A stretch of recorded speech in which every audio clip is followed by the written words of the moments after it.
នៅក្នុងអេពីសូតនេះយើងនឹងឃើញជាមួយនឹងថាមពលរបស់ Ultimate Aggregor ដែលជា villain ឬក៏តួចិត្តអាក្រក់នៅក្នុង Ben 10 Ultimate Alien ហើយយើងក៏មើលជាមួយនឹងដំណើររបស់ Ben របស់យើងនឹងដើម្បីទៅយកជាមួយនឹង Map of Infinity គឺជា map ដែលអាចឆ្លងពេលវេលានិងឆ្លង dimension បានរហូតដល់72 dimension ហើយនៅក្នុងអេពីសូតនេះយើងនឹងជួបជាមួយនឹងភព Bobby Chia ដូចគ្នាអញ្ចឹងអ្នកទាំងអស់គ្នាកុំឲ្យខាតពេលវេលាយូរយើងនឹងធ្វើការសម្រេចជាមួយនឹងអេពីសូតនេះទាំងអស់គ្នាដែលអេពីសូតយើងនឹង start គឺយើងឃើញថា Aggregor នឹងគឺចាប់បានជាមួយនឹង alien ទាំងអស់ហ្នឹងហើយដែលគាត់នឹងចង់យក alien ហ្នឹងដើម្បីសូបជាមួយនឹងថាមពលទាំងអស់ប៉ុន្តែនៅពេលដែលគាត់យកយានអវកាសគាត់មកហ្នឹងគឺយើងឃើញថាពួក Plumber ជាច្រើនមែនទែនបានបាញ់ឬក៏កំទេចជាមួយនឹងយានអវកាសរបស់គាត់ដែលពជាពេលរបស់គាត់ហ្នឹងក្នុងការប្រែកាយជាមួយនឹង Ultimate Form របស់គាត់ហ្នឹងឯងទោះបីជាយានអវកាសរបស់គាត់ហ្នឹងគឺត្រូវបានខ្ទេចក៏ដោយក៏គាត់ហ្នឹងបានដឹងកន្លែងមួយទៀតដែលគាត់អាចប្រើជាមួយនឹងថាមពលដែលខ្លាំងមែនទែនក្នុងការសូបជាមួយនឹងថាមពលរបស់ alien ទាំងអស់ហ្នឹង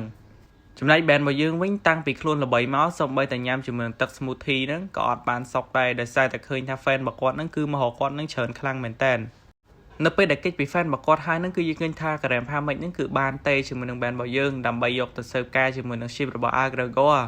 ហើយយើងឃើញថា Kevin របស់យើងហ្នឹងបានមើលជាមួយនឹង ship របស់គាត់ហើយគឺបាននិយាយថាគាត់ដឹងតែមួយកន្លែងទៀតដែល Aggregor ហ្នឹងអាចប្រើជាមួយនឹងថាមពលរបស់ខ្លួនក្នុងការស៊ូបជាមួយនឹង alien ទាំង4ហ្នឹងបាន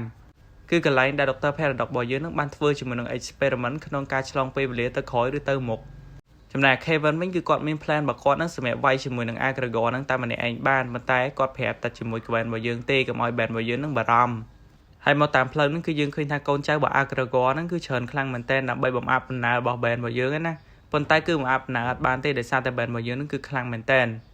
ប៉ុន្តែមុននឹងពួកនឹងទៅជួបជាមួយនឹង Aggregor ផ្ទាល់គឺយើងឃើញថាពួកនឹងក៏ជួបជាមួយនឹង Captain មុននឹងដែរដោយសារតែ Captain នឹងមានជាមួយនឹងអាវុធជាមួយនឹង technology ដែលល្អខ្លាំងមែនទែនសម្រាប់ក្នុងការចាប់ជាមួយនឹង Aggregor របស់យើងនឹងឯង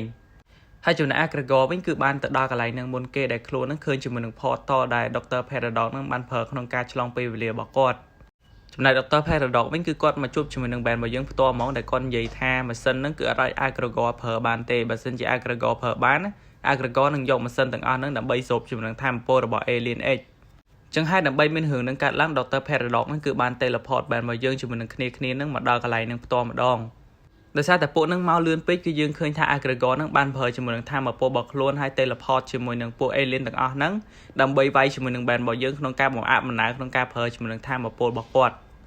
់ប៉ុន្តែនៅតែពេលវាយជាមួយនឹង alien ទាំងអស់ហ្នឹងឲ្យតែ band របស់យើងវាយបានឈ្នះជាមួយនឹង alien ហ្នឹងឃើញថា alien ហ្នឹងគឺ teleport ទៅ Aggregor របស់យើងវិញហ្មងហើយយើងឃើញថាពួកហ្នឹងគឺខ្លាំងមែនទែនអ្នកទាំងអស់គ្នាសូម្បីតែគ្នា band ហ្នឹងក៏សឹងតែពិបាកវាយជាមួយវាដែរដែល alien ដែលយើងបានឃើញជាមួយនឹង episode មុនហ្នឹងគឺមានថាមពលខ្លាំងមែនទែនអ្នកទាំងអស់គ្នាតែថាមពលមួយនឹងដែរគឺ immune ជាមួយនឹង mana ចឹងបើកវ៉ែនរបស់យើងទៅវាយមួយស្មើជាមួយនឹងអាមួយហ្នឹងគឺវាយអត់ចូលទេដោយសារតែថាមពល mana របស់កវ៉ែនរបស់យើងហ្នឹងវាយវាអត់ឈឺទេចឹងហើយបើ alien ទាំងអស់ហ្នឹងបូកចូលគ្នាយើងគិតថាគ្នាបបែហ្នឹងគឺវាយលែងឈ្នះជាមួយនឹងពួកហ្នឹងហើយវាយឈ្នះជាមួយនឹងពួកហ្នឹងហើយពួកហ្នឹងក៏បានជួបជាមួយនឹង Aggregor ហើយយើងឃើញថា Aggregor ហ្នឹងគឺបានបើកជាមួយនឹងឋានភព portal ហ្នឹងគឺបានសម្រេចហើយប៉ុន្តែវាគឺអត់បានស្រូបជាមួយនឹងឋានភពរបស់ alien ទាំង4មិញទេដោយសារតែខ្លួនហ្នឹងបានប្រើជាមួយនឹង alien ទាំងអស់ហ្នឹងដើម្បីពជាពេលរបស់គ្នារបស់ band របស់យើងហ្នឹងឯងហើយក៏បានបញ្យល់ជាមួយនឹង Kevin ថាបើ Kevin ចូលជាមួយនឹងខ្លួនហ្នឹងខ្លួននឹង share ជាមួយនឹងឋានភពដែលខ្លួនស្រូបបានហ្នឹងជាមួយនឹង Kevin ខ្លះដែរប៉ុន្តែ Kevin របស់យើងនឹងគឺអត់ព្រមអញ្ចឹងហើយគាត់ក៏សម្រេចចិត្តថាបាញ់ជាមួយនឹង Kevin របស់យើងហើយក៏សូបជាមួយនឹងថាមពលនឹងតែម្នាក់ឯងហ្មងនៅពេលដែលសូបជាមួយនឹងថាមពលនឹងបានសម្រេចហើយគឺគាត់បានប្រើជាមួយនឹងថាមពលរបស់គាត់នឹងដើម្បីសូបជាមួយនឹងថាមពល portal នឹងតទៀតប៉ុន្តែ Ben បានប្រែកន្លះទៅជា Humongous Sword ដើម្បីបំបែកជាមួយនឹងម៉ាស៊ីននឹងធ្វើឲ្យ Aggregor របស់យើងនឹងប្រើជាមួយនឹងថាមពល portal អត់បានទេប៉ុន្តែយ៉ាងណាក៏ដោយការសូបជាមួយនឹង alien ទាំងអស់របស់គាត់នឹងគឺបានសម្រេចហើយដែលឥឡូវនឹងគឺខ្លាំងជាង Ben ជាមួយនឹងគ្នារបស់ Ben ឆ្ងាយតែម្ដងអ្នកទាំងអស់គ្នាអញ្ចឹងដោយសារតែខ្លួនចង់តេស្តជាមួយនឹងថាមពលរបស់គាត់ហ្នឹងខ្លួនក៏បានវាយជាមួយនឹង band របស់យើងមុនដំបូងឃើញថា band របស់យើងហ្នឹងអាចវាយជាមួយនឹង Aggregor បានប៉ុន្តែកាន់តែវាយកាន់តែយូរហ្នឹងឃើញថា Aggregor ហ្នឹងកាន់តែខ្លាំងទៅនៅពេលដែល band របស់យើងវាយចុះឡើងហ្នឹងគឺគាត់ងើបឡើងវិញហើយក៏គាត់បាននិយាយថាគាត់ហ្នឹងគឺអត់មានឈឺអីបន្តិចហ្មងដូចជាអេសរបស់គាត់ទេអញ្ចឹងហើយ Aggregor ហ្នឹងគឺនិយាយបន្តទៅកាន់ band របស់យើងនិយាយឌឺថាគាត់ហ្នឹងវាយអត់ឈឺអីចឹងណាហើយ band របស់យើងនឹងវាយប៉ុន្តែគាត់ប្រើជាមួយនឹងថាមពល Amphibian នឹងវាយជាមួយនឹង Humongous Sword នឹងបានទៀតចំណែក Gwen វិញប្រើជាមួយនឹងថាមពល Mana ប៉ុន្តែគាត់នឹង Immune អញ្ចឹងមានន័យថាប្រើថាមពល Mana ទៅលើគាត់នឹងលែងឈឺអីចំណែក Kevin នៅពេលដែលឃើញ band របស់យើងត្រូវរបួសហើយ Gwen របស់យើងប្រើជាមួយនឹងថាមពល Mana អត់បានសម្រេចអញ្ចឹងខ្លួនក៏សម្រេចចិត្តថាទៅវាយជាមួយនឹង Aggregor ប៉ុន្តែដោយសារតែកម្លាំងរបស់ Alien Amotrilo ហ្នឹងគឺយើងឃើញថា Kevin ហ្នឹងគឺអាចយកឈ្នះជាមួយនឹង Aggregor បានទេបែរហ្នឹងគឺខំប្រឹងឆាចឬក៏ដេញវាយជាមួយនឹង Aggregor ប៉ុន្តែត្រូវតាមម្ដាយគឺស្លាប់បែនរបស់យើងឆឹងហ្មងហើយចំណែក Aggregor វិញគឺគាត់និយាយថាគាត់នឹងត្រូវការប្រើជាមួយនឹងថាមពលរបស់គាត់ក្នុងការ search ឬក៏ដើររកជាមួយនឹងអ្វីមួយដែលមានឈ្មោះថា Map of Infinity ចឹងចំណែក Asmith របស់យើងក៏បានមកដល់ដែរដែលគាត់និយាយថាมันអាចឲ្យ Aggregor នឹងប្រើជាមួយនឹង Map of Infinity នឹងបានទេចំណែកគ្នារបស់ Ben ហ្នឹងគឺគាត់បានសួរដែរថា Map of Infinity ហ្នឹងគឺជាអីចឹងណាហើយ Asmith ហ្នឹងក៏បានបញ្យល់ដែរ Map of Infinity ហ្នឹងគឺជារបស់ដែលគេហ្នឹងអាចប្រើជាមួយនឹងថាមពលឆ្លង dimension បានហើយ dimension ហ្នឹងមិនជា dimension ធម្មតាទេហើយ dimension ទាំងអស់ហ្នឹងក្នុងចំណោមមួយហ្នឹងគឺមាន dimension របស់ Alien X ដែលនៅក្នុង dimension របស់ Alien X ហ្នឹងគឺជាបានលាក់ដើម្បីកុំឲ្យពួក Osmosia ហ្នឹងទៅចិត្តដោយសារតែសូបជាមួយនឹងថាមពលទាំងអស់ហ្នឹងណាគឺឃើញថាពួក Osmosia ហ្នឹងគឺខ្លាំងដែលអត់មានណាគេអាចយកឈ្នះជាមួយនឹងពួកហ្នឹងបានទេហើយបើអ្នកនរគ្នាឆ្ងល់ថា Map of Infinity ហ្នឹងមានរូបរាងម៉េចនេះហើយគឺជា Map of Infinity អ្នកនរគ្នាហើយគឺគាត់បានបញ្យល់ទៅកាន់ band របស់យើងថាមិនធម្មតាឆ្លង dimension បានទេសូម្បីតែឆ្លងជាមួយនឹងពេលវេលាហ្នឹងក៏បានដូចគ្នាដែរដើម្បីការពារក្នុងការលួចជាមួយនឹងរបស់ទាំងអស់ណាគឺយើងឃើញថា Dr. Paradox ហ្នឹងគឺបានបែកវាជា4ហើយបានលាក់ជាមួយនឹងរបស់ទាំងអស់ហ្នឹងនៅកន្លែងផ្សេងៗខុសគ្នាដើម្បីកុំឲ្យ Aggregor បានជាមួយនឹង Map of Infinity ហ្នឹង Asmith ហ្នឹងបានប្រាប់ជាមួយនឹងគ្នារបស់ band ដែលគាត់បាននិយាយថាឲ្យគ្នារបស់ band ហ្នឹងយកជាមួយនឹង Map of Infinity ហ្នឹងយ៉ាងតិចណាស់ឲ្យបានមួយដុំដែរបើសិនជាយក Map of Infinity ហ្នឹងបានណាគាត់នឹងកំទេចជាមួយនឹងអានឹងចោលហ្មងកុំឲ្យជាមួយនឹង Alien ផ្សេងៗហ្នឹងយកអានឹងយកទៅប្រើបានGrandpa មិនហ្នឹងគឺគាត់នឹងចង់ទៅយកជាមួយនឹង Map Infinity ហ្នឹងដែរប៉ុន្តែរបួសរបស់គាត់ហ្នឹងគឺធ្ងន់ខ្លាំងមែនតើដែលថាមពល Aggregor ហ្នឹងបាញ់ចំគាត់ចឹងគឺយើងឃើញថានៅក្នុងតួខ្លួនរបស់គាត់ហ្នឹងគឺមានរបួសទាំងអស់ចឹងទោះបីជា Grandpa មិនរបស់យើងហ្នឹងទៅអត់បានក៏ដោយ Band របស់យើងហ្នឹងក៏សម្រេចចិត្តហើយសន្យាថាគាត់ហ្នឹងនឹងយកជាមួយនឹងថាមពលរបស់ Map of Infinity ហ្នឹងមកវិញឲ្យបានយ៉ាងតិចណាស់ម្ដុំចំណែក Asmith វិញគឺគាត់បានរៀបចំរួចហើយក្នុងការឲ្យ Band របស់យើងហ្នឹងទៅភពដែលគាត់បានលាក់ជាមួយនឹង Map of Infinity ហ្នឹងចឹងគ្នារបស់ band របស់យើងនឹងបានចេញដំណើរទៅកាន់ភពមួយនឹងដែរដែលជាភពរបស់ Big Shield របស់យើងនឹងឯងហើយយើងឃើញថាភពរបស់ Big Shield ហ្នឹងគឺមានជាមួយនឹងព្រះអាទិត្យពាក់កណ្ដាលជាមួយនឹងកន្លែងមួយទៀតពាក់កណ្ដាលហ្នឹងគឺវិកកហើយអង្សានៅក្នុងកន្លែងព្រះអាទិត្យហ្នឹងគឺមានរហូតដល់ 3000 អង្សាសម្រាប់នៅកន្លែងកកវិញគឺដក 3000 អង្សាចឹងដើម្បីដើរកន្លែងហ្នឹងគឺយើងឃើញថាគ្នារបស់ band ហ្នឹងប្រើពាក់ជាមួយនឹង armor ដើម្បីការពារខ្លួនរបស់ពួកគេទាំងអស់គ្នាដែល Asmith របស់យើងបានបង្កើតជាពិសេសក្នុងការដើរជាមួយនឹងភពមួយហ្នឹងKevin ជាមួយនឹង band របស់យើងហ្នឹងសួរនិយាយសួរបូជាមួយនឹងពួក Alien ទាំងអស់ហ្នឹងដែរប៉ុន្តែ Alien ទាំងអស់ហ្នឹងគឺអត់ព្រមឲ្យពួកហ្នឹងចូលទៅកាន់ Temple របស់ពួកវាទេ band ហ្នឹងគឺប្រែកាឡាទៅជា Big Shield ដើម្បីធ្វើការនិយាយជាមួយនឹងពួកហ្នឹងទៅឃើញពួកហ្នឹងចិត្តទុនអីចឹងទៅ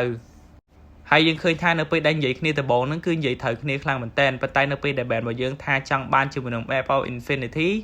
គឺយើងឃើញថាពួកជាមួយនឹង Alien Big Shield ហ្នឹងគឺបានដេញវាយជាមួយនឹង band របស់យើងដែលអត់ចង់ឲ្យពួកហ្នឹងចូលទេដោយសារតែពួកហ្នឹងនិយាយថាកន្លែងហ្នឹងបើសិនជាអត់មានជាមួយនឹង Map of Infinity ហ្នឹងទេវានឹងធ្វើឲ្យភពហ្នឹងខ្ទេចខ្ទីអញ្ចឹងទៅហើយវាយមួយពួកហ្នឹងគឺពិបាកខ្លាំងមែនតើដោយសារថាមពលវាដែលមានឈ្មោះថា Intangible ហ្នឹងឯងកវ៉ែនរបស់យើងហ្នឹងបានតែការពារខ្លួនទេវាយជាមួយនឹងពួកហ្នឹងគឺអត់បានទេតប band របស់យើងហ្នឹងឯងដែលអាចវាយជាមួយនឹងពួក Alien ទាំងអស់ហ្នឹងបានដោយសារតែវាយជាមួយនឹងថាមពល Intangible ហ្នឹងអត់បានអញ្ចឹង band របស់យើងហ្នឹងគឺបានប្រែកាឡាទៅជា Ultimate Alien ដែលមានឈ្មោះថា Ultimate Echoដែលអ្នកនរគ្នាបានដឹងហើយថា band របស់យើងនឹងស្គាល់ជាមួយនឹងចំណុចខ្សោយរបស់ Alien របស់គាត់អញ្ចឹងហើយគាត់ក៏បានវាយឈ្នះជាមួយពួកហ្នឹងរត់ចូលជាមួយនឹង Temple ហើយ Alien ហ្នឹងគឺវាបានឈប់គ្នាវាដើម្បីក្នុងការតាម band របស់យើងដែលនិយាយថាក្នុងហ្នឹងគឺវាគ្រោះថ្នាក់ខ្លាំងមែនតើអញ្ចឹងពួកវាប្រហែលជាអត់រស់ទេឲ្យពួកវាចូលទៅហើយឃើញថានៅក្នុង Temple ហ្នឹងគឺសម្បូរទៅដោយកលុយយន្តហើយមិនត្រឹមតែប៉ុណ្្នឹងគឺជាសម្បូរទៅដោយអន្ទាក់ខ្លាំងមែនតើដែល band របស់យើងនឹងអត់បានដឹងខ្លួនឯបន្តិចហ្មងហើយឃើញថាមានទ្វារច្រើនមែនតើសូម្បីតែពួកនឹងអាចយកឈ្នះជាមួយនឹង level ណាមួយក៏ដោយក៏យើងឃើញថាកន្លែងខ្លះហ្នឹងក៏អត់មានជាមួយនឹង Map of Infinity ហ្នឹងទេហើយនៅក្នុងហ្នឹងដែរក៏មានជាមួយនឹងសត្វចិញ្ចឹមរបស់ Big Shield ដែរគឺយើងឃើញថាវាអាចព្រុសភ្លើងបានហងអាចព្រុសតកបានទៀតប៉ុន្តែចំណាយពេលរៀងយូរ band របស់យើងជាមួយនឹងគ្នាហ្នឹងអាចយកឈ្នះជាមួយនឹង Alien ហ្នឹងបានហើយចុងក្រោយហ្នឹង band របស់យើងបានប្រើជាមួយនឹងថាមពល Ultimate Echo ដែលធ្វើឲ្យពួក Alien ហ្នឹងស្លាប់បាត់ដោយសារតែសលេង sound wave របស់គាត់ចឹងហើយនៅពេលដែលចូលចិត្តដល់ហ្នឹងគឺយើងឃើញថាមានអន្ទាក់កាន់តែច្រើនជាងមុនទៀតហើយចុងក្រោយហ្នឹង band របស់យើងជាមួយនឹងគ្នាហ្នឹងគឺបានមកដល់កន្លែងដែលគេបានដាក់ជាមួយនឹង Map of Infinity ដែលយើងឃើញថា Kevin ហ្នឹងគឺបានប្រើជំនធម្មពលរបស់គាត់ខំទាញហ្នឹងតែទាញអត់រួចទេត band របស់យើងហ្នឹងប្រែកាឡាទៅជាដៃ4ឬក៏ forearm ចឹងនៅសារតែ Kevin របស់យើងតែម្នាក់គត់ដែលអាចយកជាមួយនឹង Map of Infinity ហ្នឹងបានដោយសារពួកហ្នឹងជាអ្នកទប់ជាមួយនឹងទ្វារ ប៉ុន្តែនៅពេលដែល event របស់យើងចូលទៅហ្នឹងគឺ event ហ្នឹងត្រូវបាន poison dart ហ្នឹងធ្វើឲ្យខ្លួនហ្នឹងស្លាប់នៅកន្លែងហ្នឹងឯងហើយយើងឃើញថា Aggregor ហ្នឹងក៏បានមកដល់ដែលវានិយាយថាវាហ្នឹងគឺកំពុងតែបោកជាមួយនឹងគ្នារបស់ band ហ្នឹងដើម្បីរកជាមួយនឹង map of infinity ហ្នឹងឯងហើយនិយាយទៅវាចូលទៅដល់ឡើងស្រួលមកដោយសារ band របស់យើងហ្នឹងជាប់ទប់ជាមួយនឹងទ្វារហើយ event របស់យើងនៅក្នុងហ្នឹងអញ្ចឹងហើយ band គឺអត់ហ៊ានបង្ការបិទជាមួយនឹងទ្វារហ្នឹងទេហើយយើងឃើញថាចុងក្រោយហ្នឹងគឺ Aggregor ហ្នឹងគឺទទួលបានជាមួយនឹង map of infinity ហ្នឹងបាន 1/4 ហើយពេលដែល Aggregor របស់យើងចេញទៅ band គឺគាត់ប្រើកម្លាំងរបស់ខ្លួនឯងទាំងអស់ក្នុងការទប់ទ្វារហើយឲ្យ Kevin ហ្នឹងយក event របស់យើងចេញមកវិញបន្ទាប់មក band ក៏បានប្រើជាមួយនឹងថាមពលរបស់ខ្លួនប្រែកាឡាទៅជា cannonball ដើម្បីបំបាយទ្វារហ្នឹងដឹក event របស់យើងចេញពីកន្លែងហ្នឹងឲ្យបានដើម្បីរកជំនួយសំខាន់ big chest band របស់យើងទៀតបើសិនជានាឡិកាហ្នឹងប្រែកាឡាមុនហ្នឹងតែមួយវិនាទី band របស់យើងហ្នឹងដឹង chest ឬក៏កកខ្លួនបាត់ហើយចឹងក្រោយគឺអត់មានអីទេអ្នកទាំងអស់គ្នាយើងឃើញថា event របស់យើងហ្នឹងគឺបានជាវិញហើយដោយសារ Kevin របស់យើងហ្នឹងគឺបានយក Plumber Kid មកជួយគាត់ហើយសូមអរគុណជាមួយនឹង Pro នេះមែនតើដែលគាត់បាន send ជាមួយនឹង ABA ឲ្យខ្ញុំម្សិលមិញហើយបើសិនជាអ្នកនរគ្នាចង់ support ជាមួយនឹង channel ខ្ញុំអីនេះគឺជា ABA របស់ខ្ញុំចឹងសង្ឃឹមថាអ្នកនរគ្នានឹងបន្តជាមួយនឹងការមើលវីដេអូរបស់ខ្ញុំទៀតហើយអរគុណអ្នកនរគ្នាខ្លាំងមែនតើ Goodbye and good luck